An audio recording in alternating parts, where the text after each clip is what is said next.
A grittier tone and controversial choices, that is how you divide a fan base.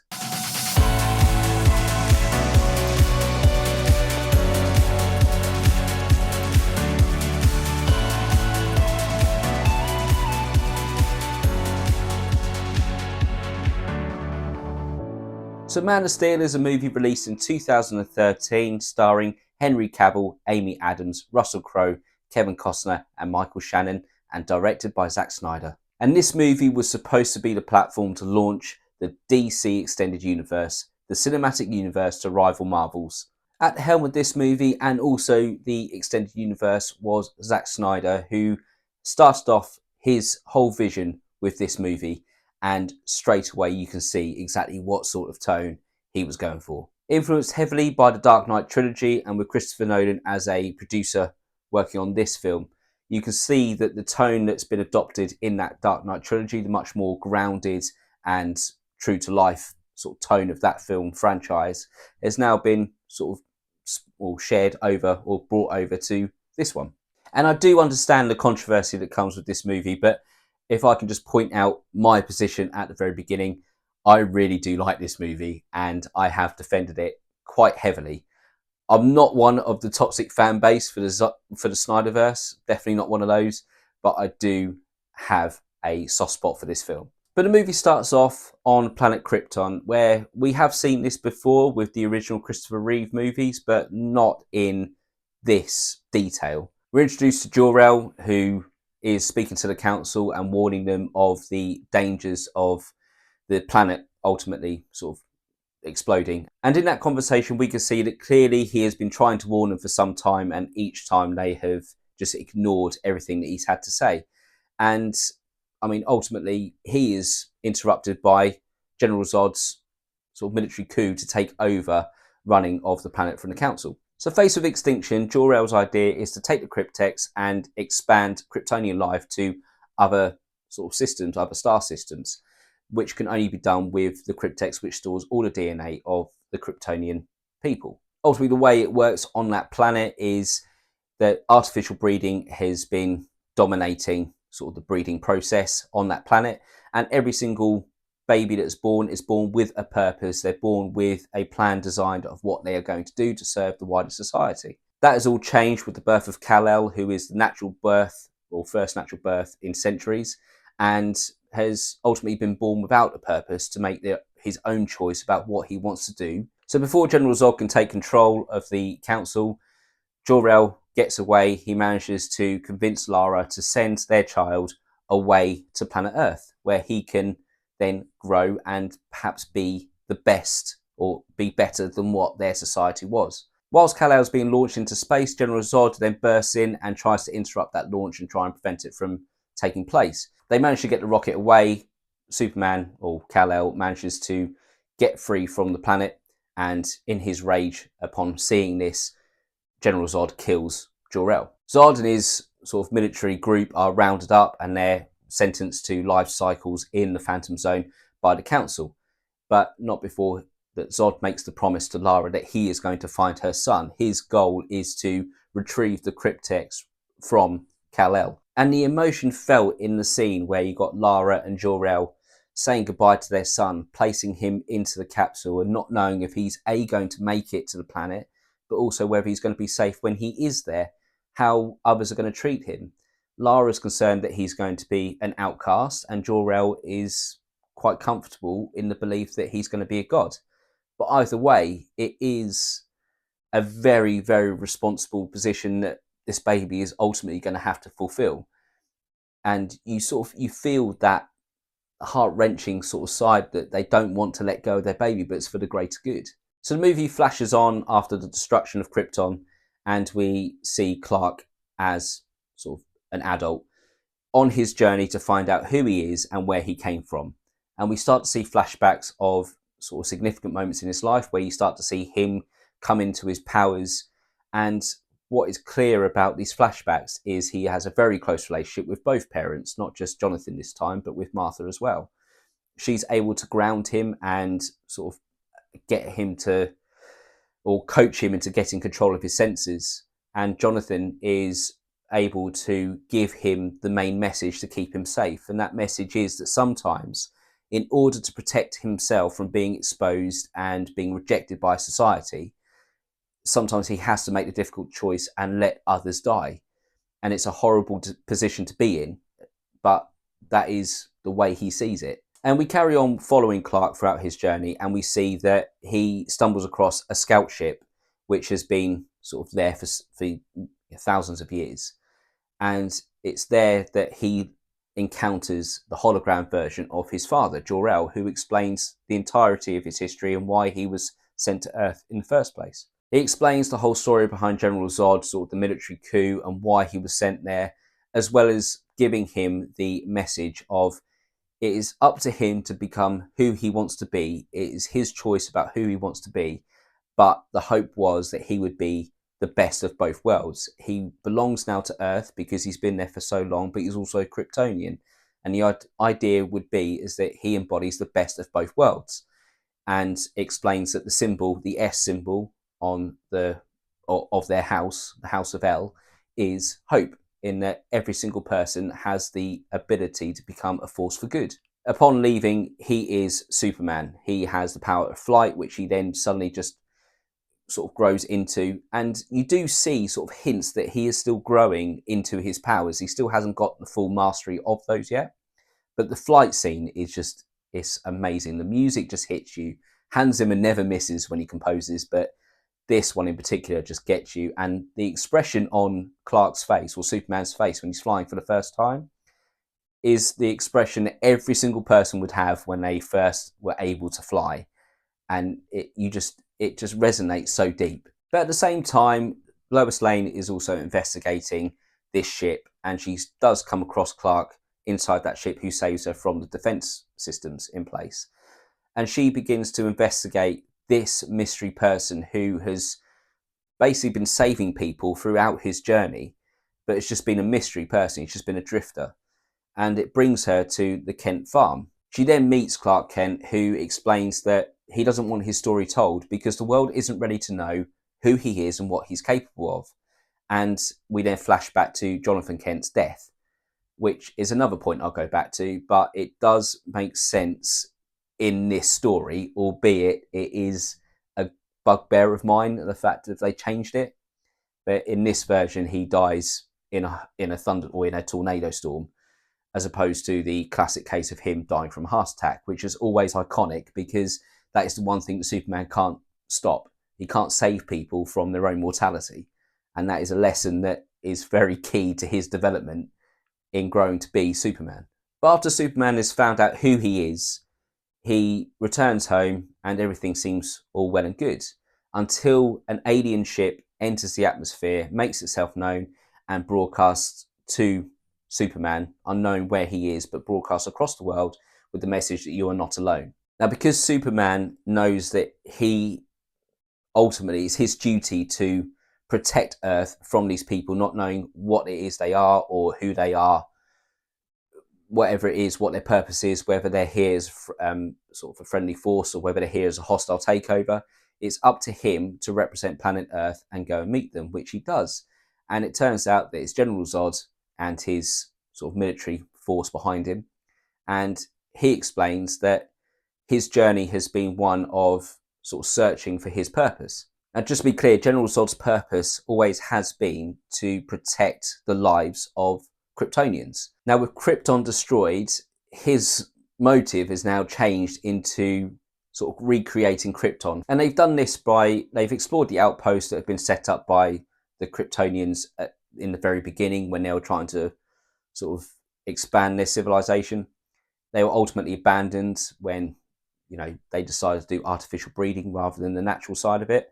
And he has sort of taken on board a terraforming machine, which was developed to turn planets into all those conditions of Krypton. Superman realizes that this will mean the mass genocide of all human beings and decides this is not a plan that he could be part of, and takes up the stance against General Zod. Now, this results in a fight between the two of them, Superman and all of his military forces. And at the same time as this fight is going on, the terraforming machine is set up. So you have one part of it on one side of the world and the other part on the other side. And between the two of them, they increase the gravitational pull and change the other conditions to turn Earth into Krypton. It then leads to a one-on-one fight between Zod and Superman. And Zod initially, from the point he arrives on Earth, he shuts himself off from Earth's atmosphere and its everything else around it. So he doesn't have the same powers as Superman has, apart from the strength. That is until he sees the point in the battle where he is starting to not lose, but is starting to lose his footing in it. So he then sheds off the armor he's got, and you see him just master his senses and master his abilities just like that. A clear military leader who has been fighting his entire life has learned how to master all of his senses immediately. And Superman suddenly realizes that actually this isn't going to be easy. And it results in a standoff between Superman having hold of Zod and Zod using his heat vision to trap a civilian father and son, or adult and child. And yeah, what we see is Zod is unrelenting. He is not going to stop until these people are dead. And Superman has got a choice to make. Superman ultimately breaks Zod's neck and kills him, saving the civilians and making the choice between the human race and Kryptonians and choosing the humans. But this doesn't leave Superman unscathed. He lets out a scream of anguish, and you just feel that raw emotion come out of him, not only from having to kill another person of the world, or that belonged to the world that he knew nothing about, but also the only tie he had to his home life. He's now completely alone and having to now embrace the human side of his life. And the movie ends with the introduction of Clark Kent starting at the Daily Planet. And yeah, that is the first time we see Clark Kent in the disguised version. What we see throughout this entire movie is Clark Kent as Superman without the costume on, and then Superman. So this is ultimately a Superman movie. There is no Clark Kent really in this. And for me, that's the one part I miss. I loved in the original Superman movies seeing Clark Kent as the bumbling reporter, the nervous person, the one that put off any sort of notion that he was in fact Superman. Even though all the coincidences were there, everyone overlooked him because of the way he was, and that's perfect. But we don't see that in this movie. It's completely absent and written out. And I do think perhaps there was too much to juggle with the idea of Superman's origin, knowing who he was, and that feeding into General Zod then coming into it and having to face off with him, as well as setting up the sort of further universe down the line as well. So I do understand why that was missing, but I just feel as though it just leaves a hole behind. The acting performances in this are also fantastic. Amy Adams does her part really well as Lois Lane, someone who's not going to be perturbed by sort of any obstacles from stopping her from getting her story. Henry Cavill is great as Superman. Again, we don't really get to see him in his full sort of acting ability because it's all one role. It's not the dual role that you would expect from a Superman movie. But then we also have Kevin Costner as Jonathan Kent, who plays it absolutely fantastically. And with him opposite Russell Crowe as Jor-El, they just mirror each other so well. And again, you just see they both have the same thing in mind. They both have the same sort of concept about what Clark or Superman should be, but just in two completely different messages. And it is amazing to watch and to delve into as well. And then, of course, you have Michael Shannon as General Zod, who is he's so intense in this film, but it just marries up so well with what it is, what he's supposed to do, and his role in it. All of that together is just, it's incredible casting. But let's get into the controversies. Now, the first major controversy that's been created from this film is the fact that Superman kills Zod at the end. And I do understand that. I do understand that Superman should be that symbol of hope, the person that does everything right, does the right or makes the right decision in every sort of circumstance. But in this circumstance, it is merely a choice of allowing this like human family to die, or to kill this warlord that's invading the earth and trying to change it into Krypton, and to the point where, because it's his life purpose, he's not just going to stop because Superman defeats him once. He's going to keep coming again and again. Now, apparently, Christopher Nolan, as a producer, was very much against the idea of Superman killing somebody, and yeah, mainly because of the reason why so many fans were against it as well. But the concept of it being a choice between Zod killing somebody and Superman killing Zod was what brought him round to the idea of going, yeah, let's go ahead with it. I mean, the thing that frustrates me about this is people are very much against the idea of Superman killing. But Superman has killed before. I mean, in Superman 2, in the Christopher Reeve version, when he faces off against the Kryptonians, so exactly the same characters, what do you think happens to them? He takes away their powers and turns them mortal, and then they drop into a random pit and never seen again. They don't come back. The only conclusion is they've died in that. They've fallen down an almost bottomless pit, and they haven't got the Kryptonian powers to save them. So what do you think happened to them? They all died. And in this universe, it is so much more grounded. Society is so much more cynical. And that idea of that Boy Scout flying in the sky, it doesn't fit into this world. And this world has been well crafted, albeit in the space of a fairly short movie. You do get a decent amount of lore behind Krypton and the way it's all been built about, but also you get a very, very heavy dose of backstory behind Clark's upbringing with Jonathan and Martha, and the way that that world is framed. So, like for example, when you sort of see the flashbacks of him as a child, sort of saving people, people are embracing it as, oh, it's a miracle, but they also are freaked out by it. They're scared. They don't really understand what it is they're seeing. And when you see that Boy Scout there isn't really going to be accepted by everybody, like even the way that Superman hands himself over to the military, completely submissive and posing absolutely no threat, but even then they're still unsure about how to treat him, how much of a threat he poses. Even to the end, they still seem suspicious of him, even though that he has saved them. Now, the other key controversy in this is Jonathan Kent's death, and I did mention that it's changed from him dying from a heart attack to him dying in a tornado. And again, I understand this, and in actual fact, I understand this more than I do with the killing incident. But the seeds are sown very well as to why this whole incident takes place. Now, when Clark saves the school bus as a kid that he's on and saves the kids from drowning, Jonathan Kent has to go through a whole conversation with one of the parents of the kid that was on the bus with him. But then he has the conversation with Clark, and he is quite clearly just frustrated by the fact, we've spoken about this. You cannot show off your powers. You cannot show people what you're capable of. And Clark's reaction is, so what am I supposed to do then? Just let them die? And his response to that is, maybe. As in, I don't know what the right answer is here, but my allegiance is to you. The only thing I'm here to do is protect you. And if that means that perhaps other people need to die to protect you, then that's the path I'm going to take. That's the advice I'm going to give you. And if you take that at its core, when he is faced with certain death in a tornado and the only person that can save him is Clark, and therefore exposing himself to everybody else that can see this whole thing taking place, he puts his hand up and says no, because he is sacrificing himself to save his son. And it is the ultimate sacrifice, and it is the reason why Clark or Superman carries that whole burden of sort of almost hiding himself from the world, still trying to save people, but doing that whilst hiding. It bugs me the fact they changed that.